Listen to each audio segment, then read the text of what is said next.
I would like to announce the panel discussion with Bodo and guests.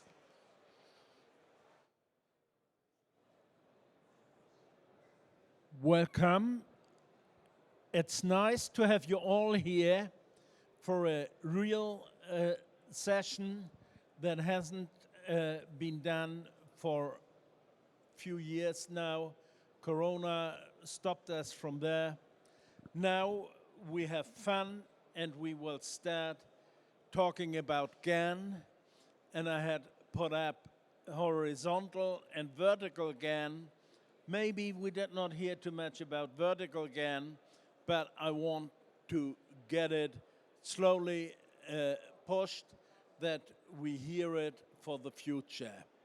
Also, the presenters are listed the way the kids did it with my little sheet of paper. So we will start with Alex Lidow.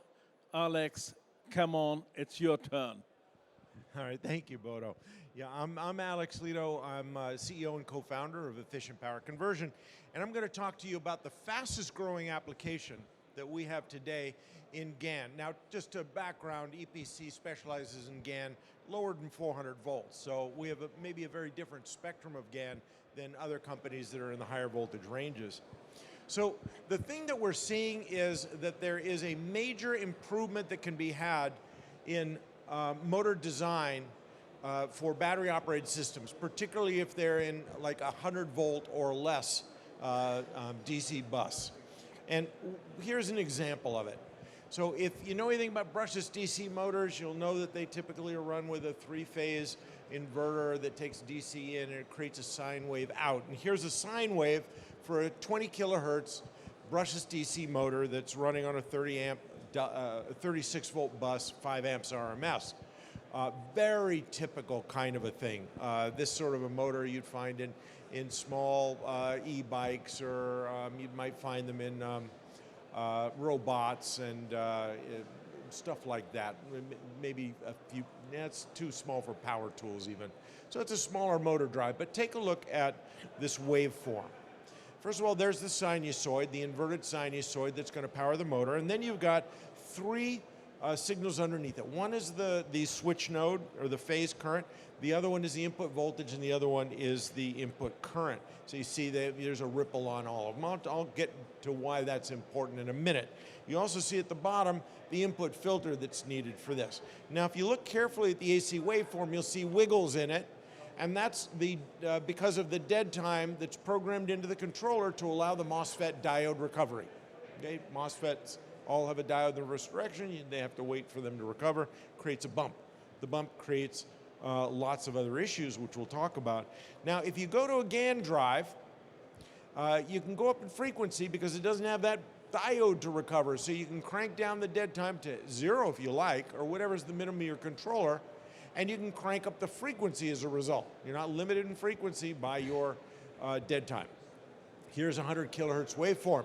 Notice, by the way, that the three waveforms that are amplified down below are lower in amplitude than on the left-hand side. So you've actually reduced your ripple, you've reduced your noise. In effect, you've reduced your EMI. If you can pass EMI on the left, you can pass EMI on the right. The other thing that happens the minute you go up to high frequencies is you can dump your electrolytic capacitors. And I haven't yet found a person that likes an electrolytic capacitor. You tolerate them, you buy them because you need them, but you don't like them because they're temperature limited, they're expensive, they're unreliable. So we dumped that, we went with ceramic capacitors, which saves a lot of time, cost, space, and we get a better motor drive.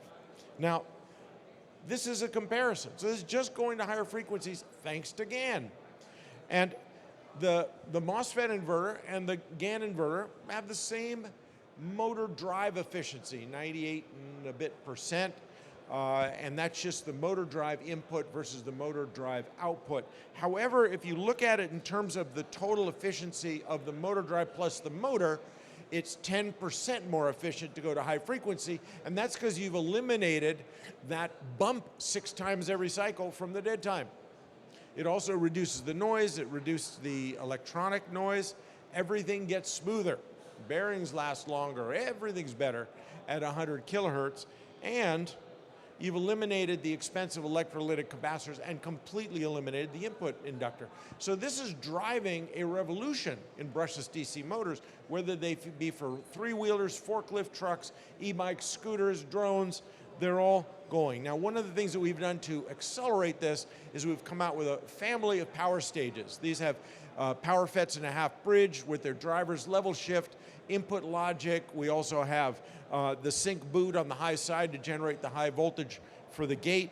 And all of that is integrated into one GaN chip, and we put it in a package for those of you who don't like chip scale packages. These come in from anywhere from 15 amps up to 65 amperes. And they truly make your motor design easier. You can do 3 phases with 3 chips and a controller. And this is just comparing, we have smaller, bigger. The bigger ones do higher current, higher power. The smaller ones are cheaper. So for anything from 15 amps up to 65 amps, we've got you covered with a packaged device, monolithic GaN device. Just add your controller and you now have a brushless DC motor drive for your e-bike or scooter. We have development kits, so you can buy this. You don't have to design it yourself. Here's an example of one of the development kits that uses the EPC 23102 monolithic power stage that's 35 amps. And all you do is you buy a controller. We supply also controllers from all the different manufacturers of controllers. And you've got a motor drive. So if you're making brushless DC motors, it's going to go to GaN. Thank you. Thank you, Alex. Jim will be the next in row.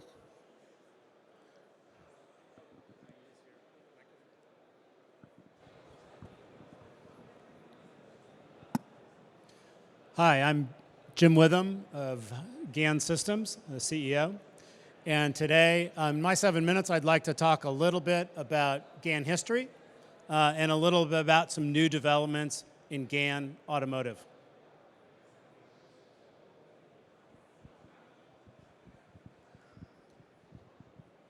So GaN is clearly booming. All you have to do is look around this show and see GaN up in all the booths. The booth size has grown of all the GaN companies. I think it's a testament to what Yole is showing in some of the projections here. There's $6 billion under that curve in the latest Yole projections in 2022. From 2023 to 2027, $6 billion of business to be won. And that's up a couple $1 billion from their last projection a year before that. I looked back in my presentations over the years at PCIM, and it was really interesting to see the progression. In the old days, we used to have lots of charts up here about RDS on and ID sat and threshold voltage shifts and all sorts of EMI questions. And just as Alex, I think your charts had those same items. Now it's all about where's GaN being used, and it's being used across a wide variety of applications. Here I show chargers for phones and cell phones, data center, automotive, industrial. And the names of the companies using these are quite impressive. Dell and Samsung and chargers, Solum, data center converters. In the industrial space, Siemens and Philips. Audio amplification. Audio and GaN is just incredible. The sound is wonderful. And here's a version from Audio Control. And then last but not least, kind of the biggest marketplace for GaN, which is automotive. And Vitesco, Canoo with the Walmart delivery vans, and the Toyota all-GaN vehicle are shown here. Why GaN is being used, I think, is pretty well known these days. A quarter the size, a quarter the weight, a quarter the power losses, all mean big savings in our power electronics. Saving material, saving energy, and saving money. There's some numbers down here for the data center. Data center operator that I did some calculations with show that they can get $3 million per year more revenue through 10 of their data center racks by switching from silicon to GaN-based power supplies. They save a bunch of electricity, 13,000 per year in electricity, and make the world a greener place. And that's played out with numbers in various other industries, as are shown here. And how to use GaN has also become much easier over the years. At GaN Systems, we have over 50 reference designs that are on our website, and we have loads and loads more that are open to NDA customers. These cut across many, many marketplaces, chargers, audio, data centers, and automotive. And the last one is the one I'd like to spend a little bit of extra time on today. So these are 4 automotive reference designs that we have. They focus on 2 of the main applications that we see, and that's the traction inverter and the onboard charger. I think a lot of you may already know that the market has coalesced really onto 2 battery voltages.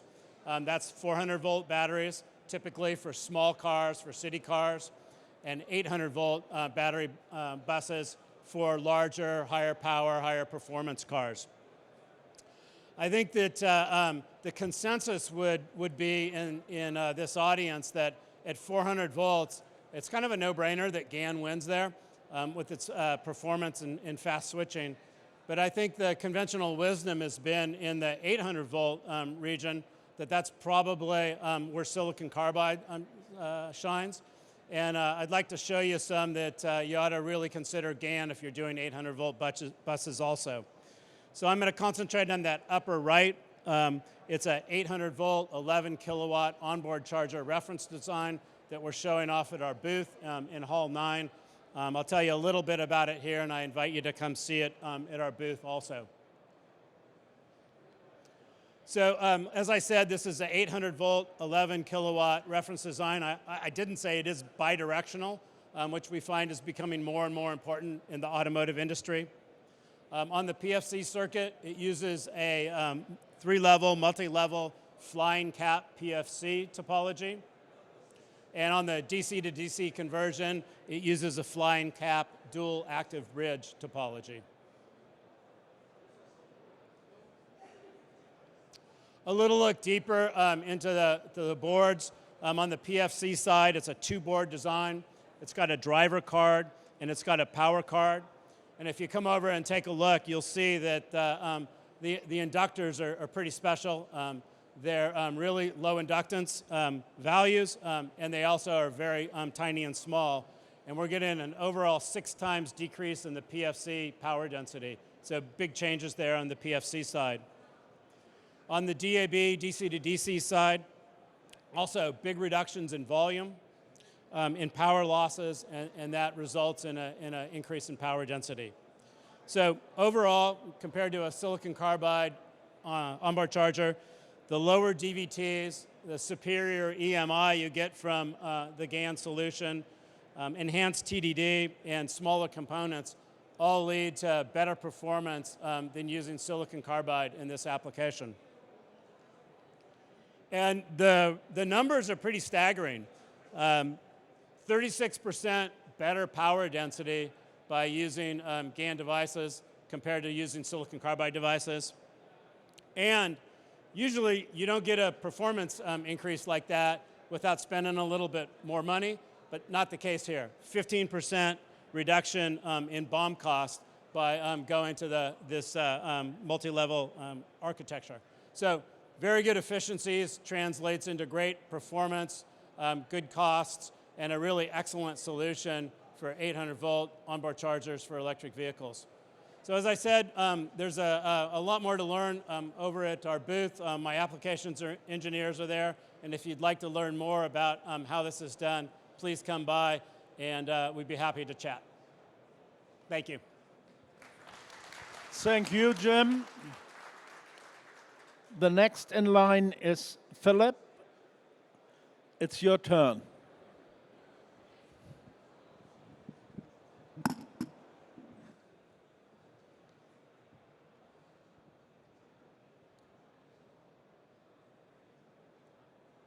Great. Thanks for everyone to be here today. I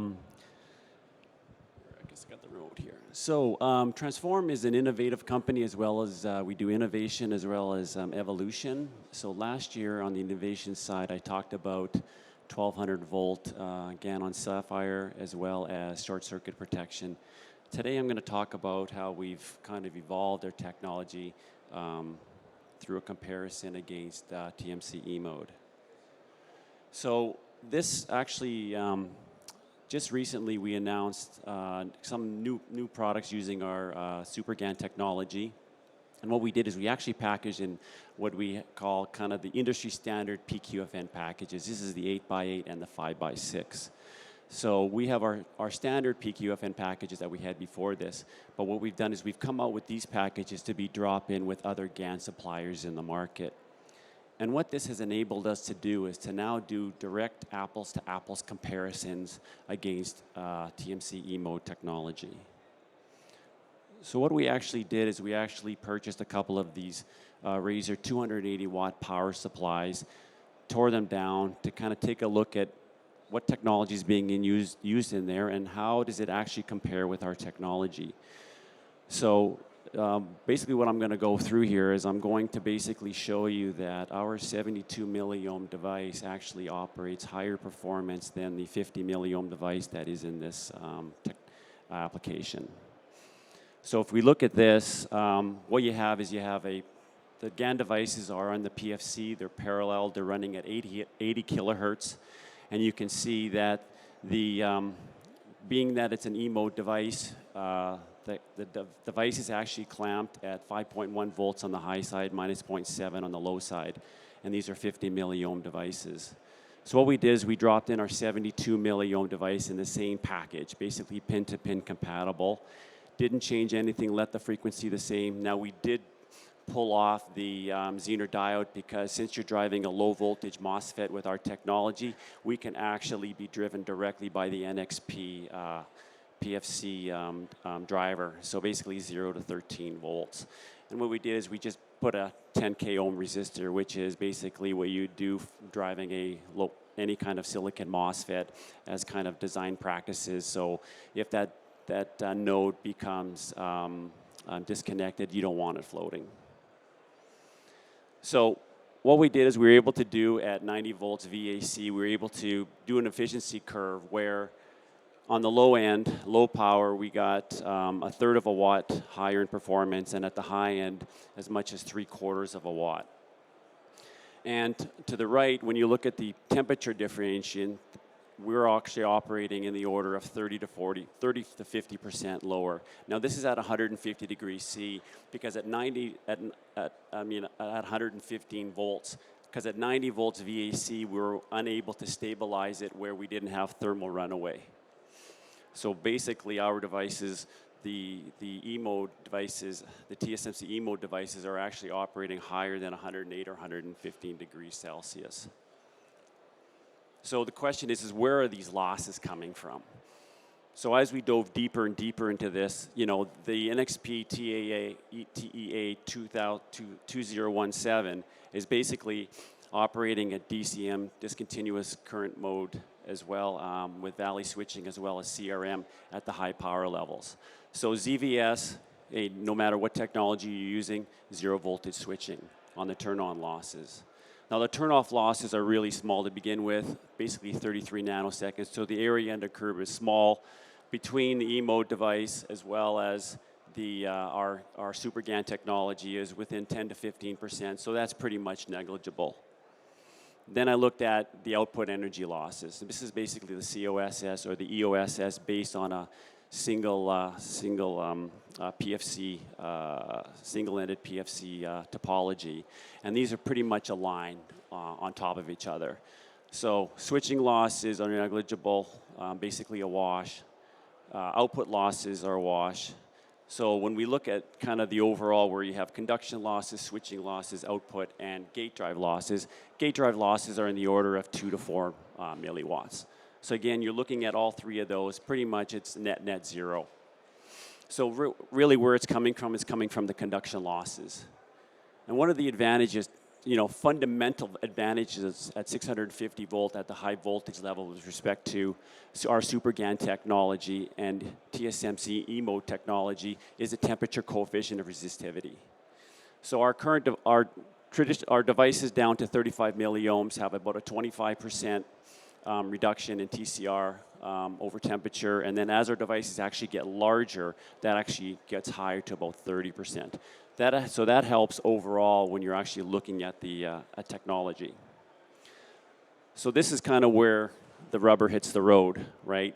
So you look at the E-mode device, first on and first off, it's being driven to 5.1 volts. So that's not a fully enhanced channel, right? Now, it's not that big of a deal at 3.5 amps RMS, but as you crank it up to 10, 15, 20 amps of current, that becomes a very major portion of what drives the RDS on.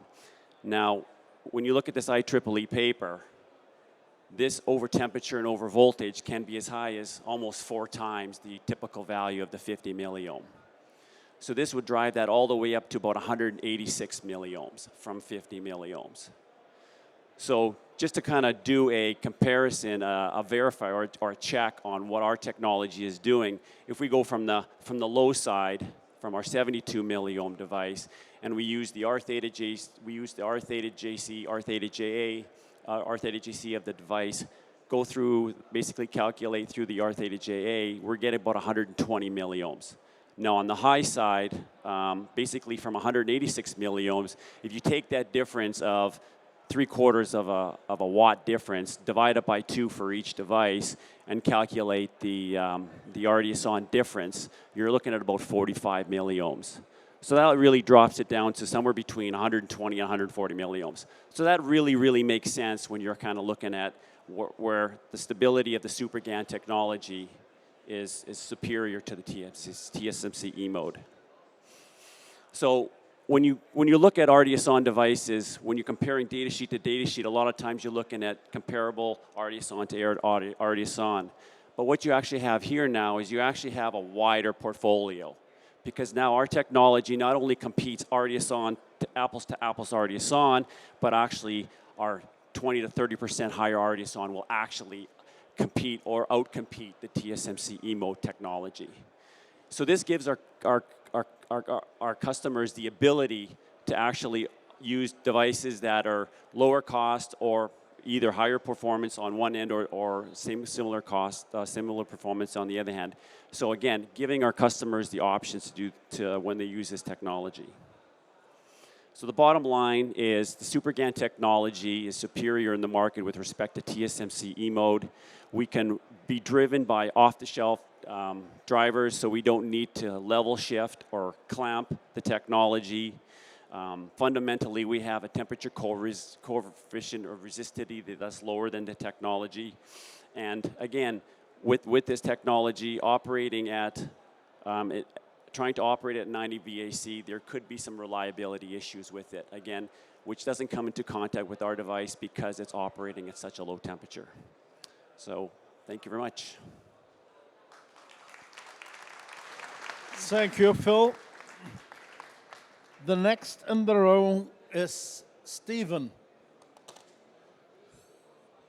Here is the microphone. Thank you, Bodo. Don't touch the black. Don't touch the black. Okay. Good afternoon. Hi, I'm Steve from Navitas. It's nice to be here, and thanks to Bodo and Holger for their support, and everybody else here. We're all in GaN together. So, the key for GaN, I think, is the integration. So GaN is an amazing technology with one big problem, one weakness, which is the Achilles heel weak gate. Phil actually just went through, a certain voltage doesn't enhance the device enough. If you have too high a voltage, you will destroy the device, so you need to carefully control it. So GaN had limited adoption until we were able to control that.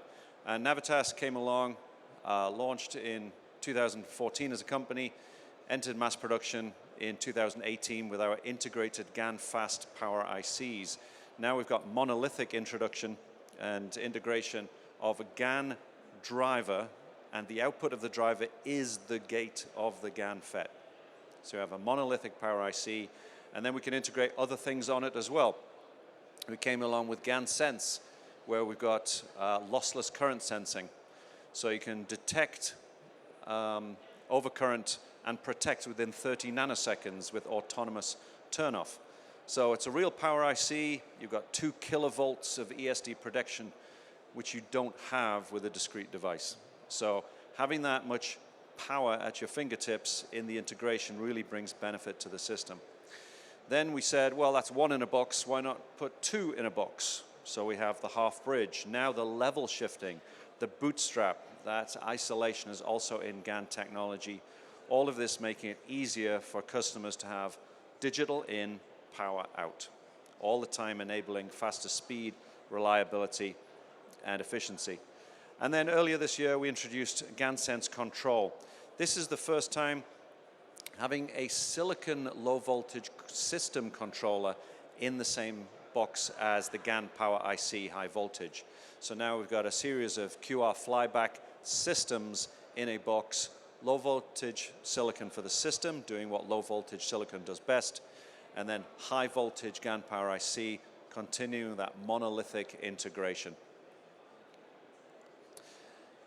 In terms of reliability, again, more proof points. This is on the left-hand side, this is a test board using discrete GaN to make a half bridge. And you can see the 2 devices there with the shrubbery to enable level shifting, to do the control. On the right-hand side, we have our half bridge power IC. You can see the reduction in size, components. Also, in terms of that reliability, having that integrated drive with GaN FET means that we have a very stable system. Our devices are guaranteed to 2 megahertz. Obviously, with the isolated or discrete approach on the left-hand side, you have some erratic operation that brings destruction to your system. So in terms of reliability, by integrating, we develop a higher efficiency, more robust product. That product then brings advances in efficiency and reliability to the system. So far, we've shipped over 75 million of these little guys with less than 1 ppm field failure rate, so excellent quality performance. And also, over 500 billion device hours in the field, so we're very much in the high volume mass production. In terms of adoption, we founded the fast and ultra-fast charger market, starting with aftermarket, then going with customers like Anker, Belkin, going into Dell, Samsung, Lenovo, Xiaomi, Oppo, Realme, and the flagship so far is the Realme 240-watt charger, going from 0 to 100% in 9.5 of your lightning fast minutes. This is a fast charging puppy. This is a tiny charger, 240 watts. Really, it's a great example of you can't do that with silicon, and you've got to go high frequency with integration to do that. Next step, motor drive. Motor drive, you're looking for 3 phases, 6 switches. Also, you need to do current sensing per leg. Why not use half bridge GaN power ICs with lossless current sensing? Great technology. This one's shipping millions every quarter from the middle of last year. So it's washing machines, tumble dryers, vacuum cleaners, home appliance products. Also moving into TV power supplies. All of these demonstrations are on our booth in Hall 6. In TV, you don't really care about area because TVs are big, but you care about the thickness, or rather the thinness of your power system. So by going to high speed switching, we can go from traditional bobbin transformer to very thin planar transformers, really shrink that height. When it comes to the server, this unit here, it's a 2.7 kilowatts. It's a totem pole front end with an LLC back end. This unit is half the size of the equivalent silicon. It exceeds the European Union's Titanium Plus spec, and per our customers is a lower cost than the old silicon version. So we're already across the price tipping point, using that high speed benefited before the integration. And on the right-hand side, this is a 3-in-1 bidirectional and DC-DC converter that's on our booth as well.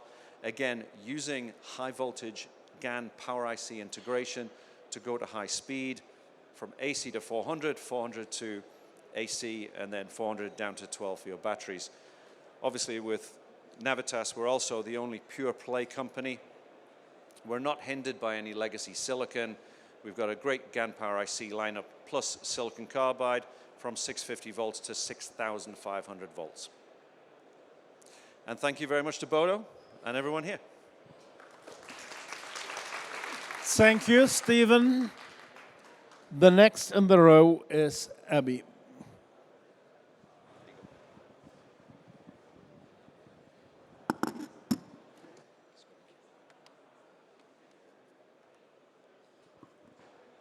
Thank you, Mr. Bodo, for having me. It's a pleasure to be here. It's fun to see a packed conference on the one side, and it's even more fun to see a full crowd here. I'm Abhi Muppiri. I'm the director for GaN products in TI, mainly responsible for roadmap, strategy, and customer design-ins. So today we're gonna focus mainly on all the things that Navitas, EPC, and GaN Systems mentioned, plus also add why TI is in this business and what is our strategy moving forward. The first thing is there are three main reasons if you kind of think about what's happening, what are the core reasons behind GaN adoption. The first one being is, of course, the electrification of cars, and added on top of that is the solar and the overall trends that are happening with GaN adoption inside the solar. The second piece to that is the amount of regulations and the regulatory standards that we have. On top of that, the amount of added efficiency requirements that some of our solar and server and all of these customers are facing towards titanium grade, or it could be other power density or efficiency models. The third piece of it is mainly the engineers. Like engineers are being pushed towards making the designs more power dense, more efficient, at the same time for a lower cost. Actually, a couple of weeks ago, visited a notebook manufacturing customer, and he said generations ago, the amount of area that I was given was about half the size of a dollar bill. And so was the area, half the size of a dollar bill, also given for processing.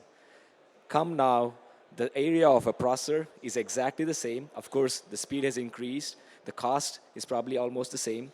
But for a power designer, it's like a size of a quarter.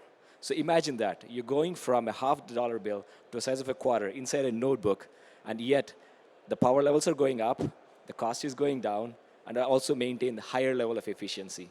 That's why GaN is very much needed, right? And the second part of it is the whole USB PD set of things. Here I have an example. Here's my MacBook charger that uses, it's a 65 watt MacBook charger. And here's an immediate GaN example of a 65 watt charger. This is a TI is partnering with Chicone, and it's about 50 cubic centimeters. That's how small it is. On the next slide, I want to explain to you guys the main markets that TI is playing in, and pretty much very similar to what my other colleagues have shown here. The one main advantage of using GaN is in solar inverters, especially like power optimizers and micro inverters, and we're also venturing into string inverter set of things, anywhere from power levels all the way down from like 300 watts all the way up to like 7 kilowatt range. And the next part of it is the telecom and AC/DC rectification and the server power manufacturers, especially for server power levels anywhere from like 860 watts all the way up to like 7 kilowatts, be it a CRPS design with titanium spec, with a slim CRPS, or even like OCP type of customers as well. We have products designed in with Delta, Compuware, pretty much all of the top Solium and a lot of these top manufacturers for servers as well. Along with that, there's a huge trend that's happening in the UPS and battery service range. There's a lot of push for higher efficiency and higher performance, higher density. And regarding this, we have a booth here in, I think it's 459. Please come and check us out. We have a ton of reference designs. Some of them are mentioned over here. One thing I want to highlight here is the PMP 40988. It's a 99% efficiency, 5 kilowatt reference design for power factor correction that includes a totem pole with an ITCM methodology of control. You can kind of see the power of pushing towards higher efficiency by using not just a TI GaN but also a TI microcontroller, along with the isolation, the reinforced isolation, and the whole control loop feedback that happens at a much faster pace, that leading to a higher efficiency as well. The other key piece where we're seeing a lot of traction is the consumer side, where I just showed you pretty much an adapter. And we also have a lot of reference designs that actually talk about anywhere from 35, 45 watts all the way up to like 240 watts, mainly suited for like USB PD type of applications. TV as well, we see applications within TA, especially with LG and Sony, where we have design ins, where the power levels are like anywhere between 350 to 500 watts on top of that. Slowly but surely, we also see transitions happening on the industrial side, mainly on the test and measurement, where we are testing most of the battery test systems need an 800 volt or a 400 volt power rail all across, a DC power rail all across their system, so they can actually down convert all the way up to like 5 volts. And we see a lot of traction on GaN on that side as well, especially like, where the channel density and the system solution has to be more compact, so they can actually reduce the amount of factory space within these applications. HVAC, we're seeing some trends as well within that for GaN. And motor control, I know like EPC mentioned quite a bit on motor control. TI also has quite a bit of play on that as well. Onboard chargers, 400 volt to like down conversion, we do have a play, and also like with one-phase OBCs, we do see quite a bit of play. And as GaN transitions more towards like the higher voltage ranges, more like 900 volt and 1200 volt ranges, that's where we see a lot more play within. Of course, there's going to be a sharing between the silicon carbide and GaN. Here, I just want to highlight one key thing here is the integration aspect of it. So in TI, pretty much all of the GaN devices that we manufacture have a TI GaN plus a driver built into it. On top of that, we also have integrated functions such as ZVS controls, more of current sensing, temperature sensing, and we're also trending towards like having an integrated isolation built in. That's one piece of having integration within the chip. The second key piece is having the microcontrollers and having the isolation and having these other functions outside of the chip. Also, since TI makes all of these products, we're actually always conversing between the product lines to make it more efficient and to actually provide the customers all the integrated functionality so that they don't have to go for multi-component systems as well. While we're doing that, we're also ensuring that we achieve the best possible thermals as well. So that's pretty much it. Thank you. Thank you. The next in row is Dima. Please come and let you. Good afternoon.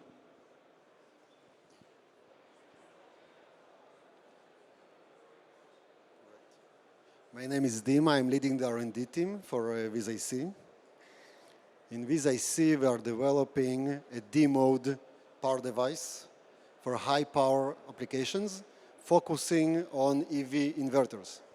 And today I want to share with you how we utilize the benefits of a D-mode, reliable and robust GaN power device. So I'm very excited to share our latest technological achievement. Our D3 GaN power device is powering an actual EV inverter development platform. It was tested by a major OEM on an EV dyno test bench, so rotating a real full EV PMSM machine, running a standardized worldwide car industry test, a WLTP test. In this test, we measure the efficiency at different operation points and plot it as a function of the motor rounds per minute and torque. In the first run of this test, we acquired 200 points with operation conditions up to 225 ampere RMS and a bus voltage of 400 volts. You can see on the left here the actual efficiency map for those testing. You can see that we reached the 99% efficiency well below 2000 RPM. Here is a different representation of the same data. Each point is an efficiency measurement. Y is the efficiency, X is the torque. The color coding is for the RPM levels. You can see that the top efficiency is 99.295% with a majority of the tested points well above 98%. Additionally, in this test, we tested the system at the highest point as we configured for the first run, being 400 volt bus and 500 ampere peak, that's equal to 350 ampere RMS sine generation rotating a PMSM motor. On the left, you can see the voltage and the three-phase waveforms and the data that was acquired during the testing. So current, voltage, and power data. In the heart of the system, we have our power module prototype. You can see it here. It has 4 parallel 8 milliohm devices. At the bottom, you can see the power PCB. Unfortunately, the pointer is not working. At the top, you can see 2 driving PCBs. And on the right, you can see the PWM input and auxiliary power PCB. And now a little bit about our direct drive demo technology. So on a high level, our device has a Q1, you can see on the right here. This is the GaN die. At the bottom, Q2 is a PMOS die. And a D1 is a diode connecting the GaN gate to the device source. We begin with connecting, here in green, the auxiliary power supply to the GaN source and the output of a gate driver to the GaN gate. Once we apply the auxiliary power supply, we turn the PMOS on. So the Q2 or the PMOS is turned on and stays on during all the operation of the device, acting as a very small resistor. When we want to turn on and off our power device, we connect the VDD via the gate driver to the GaN gate. VGS equals 0, and our device is on. When we want to turn our device off, we switch the gate driver. The gate of the GaN is connected to the ground. VGS equals minus VDD, and our device is off. In VisIC, it's very important for us to design a device that will reduce the constraints on the system-level designers. It's very clear that designers that are designing an automotive EV inverter have an incredible amount of constraints, and we are trying to reduce at least from our side. So our threshold voltage is 8 volts, meaning that we have quite wide margin from 0 to our threshold voltage to the auxiliary power supply VDD of 15 up to 20 volts. In addition, we are utilizing off-the-shelf standard gate drivers, auxiliary power supplies, and any other components that is required for the gate driving. Everything is off the shelf, and the designers can choose whatever they like for their system. The next iteration of our power modules is this. It has 2 parallel 8 milliohm dies in a Transphorm molded package. It's a half-bridge configuration. It has a weldable power terminals. So that reduces the power loop inductance by a large amount. The case is designed for sintering to the cold plate, so the thermal resistance is very low. And overall, a very compact package device, half-bridge. Here on the left, you can see the evaluation board for this module, and that allows you to evaluate its dynamic behavior, to measure switching energy, basically to do whatever you like in your evaluation. It also has some thermal solution, so you can run it up to a power. And you can see here, we are testing it as we speak in our headquarters, and those are the waveforms for 400 volts, 300 amps, multiples testing on this little module.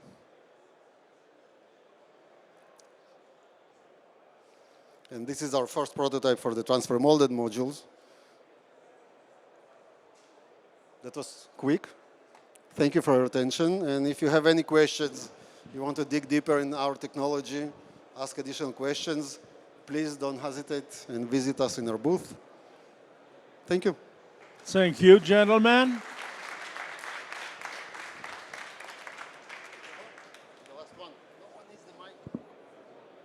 Any question from the auditorium?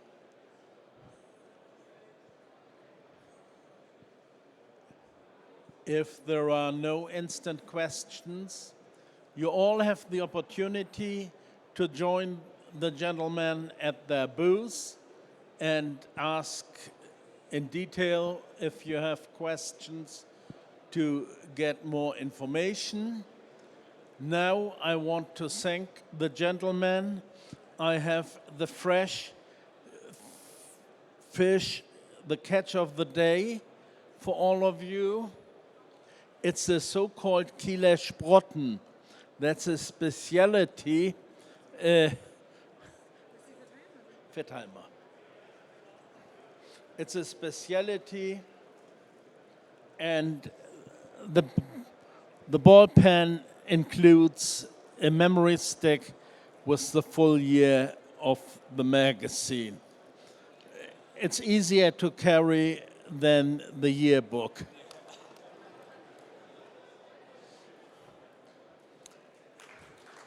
Okay, ladies and gentlemen, it was my pleasure to have you for the GaN session.